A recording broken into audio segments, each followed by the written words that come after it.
नमस्कार दोस्तों, मैं प्रिया चांडक एक बार फिर से आप सभी का स्वागत करती हूँ अपने चैनल आई कैन पर। दोस्तों, आज की कहानी का शीर्षक है महाराजा सत्यव्रत और नारियल का पेड़। प्राचीन काल में सत्यव्रत नामक एक राजा थे। वो धार्मिक प्रवृत्ति के थे, प्रतिदिन पूजा पाठ करते थे। उनके पास सब कुछ था। वह धन और हर तरह की सुविधाओं से संपन्न थे। इसके बावजूद भी राजा का एक सपना था जिसे वह पूरा करना चाहते थे। दरअसल राजा सत्यव्रत को किसी तरह स्वर्ग जाना था। वो इस जीवन में स्वर्ग को देखना चाहते थे और उसका आनंद लेना चाहते थे। उसी काल में ऋषि विश्वामित्र अपनी तपस्या करने के लिए घर से निकले।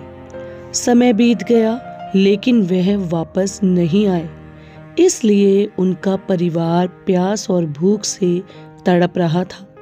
यह बात राजा सत्यव्रत को पता चली कि ऋषि विश्वामित्र के परिवार के यहाँ इतनी बड़ी विपदा आ पड़ी है।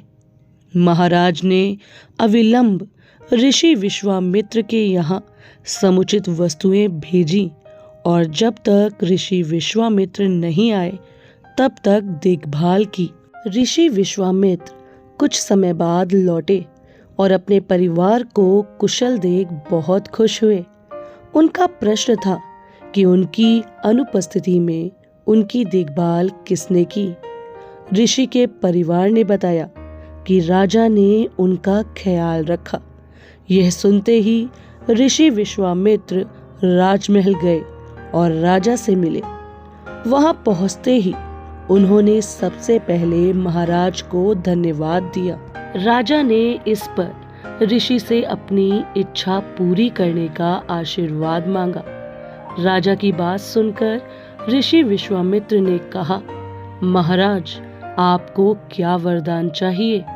तब महाराज ने कहा, हे मुनि, मुझे एक बार स्वर्गलोक देखना है। मुझे वहां जाने का वरदान दे। राजा की विनती सुनकर ऋषि विश्वामित्र ने एक मार्ग बनाया जो स्वर्ग की ओर ले जाता था। यह देखकर राजा सत्यव्रत बहुत प्रसन्न हुए। वह उस मार्ग से स्वर्ग लोक तक पहुंच गए। बिना बुलाए राजा के वहां पहुंचने पर देवराज इंद्र ने उन्हें नीचे धक्का दिया, जिससे वे सीधे धरती पर गिर पड़े।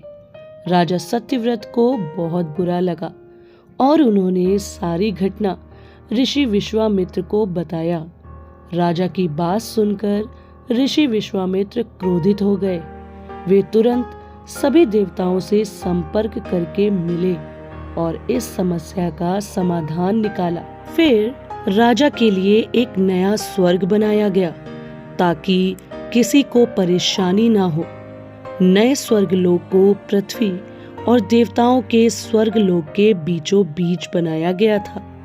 राजा को नया स्वर्ग बनाकर ऋषि विश्वामित्र ने दिया। विश्वामित्र को एक आशंका थी कि कहीं वायु के प्रभाव से ये स्वर्ग गिर ना जाए। अगर ऐसा हुआ तो राजा सत्यव्रत फिर से गिर जाएंगे।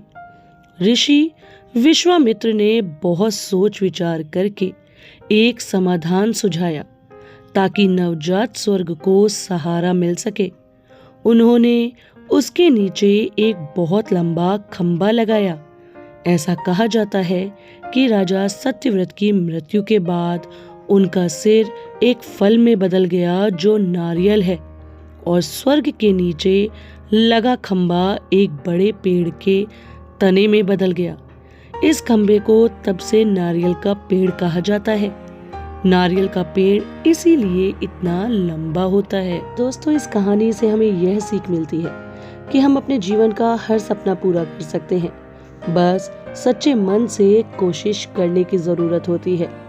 मैं आशा करती हूँ ये कहानी आपको पसंद आई होगी, तो चैनल को सब्सक्राइब करना बिल्कुल मत भूलिएगा और वीडियो को लाइक भी जरूर कीजिएगा। धन्यवाद।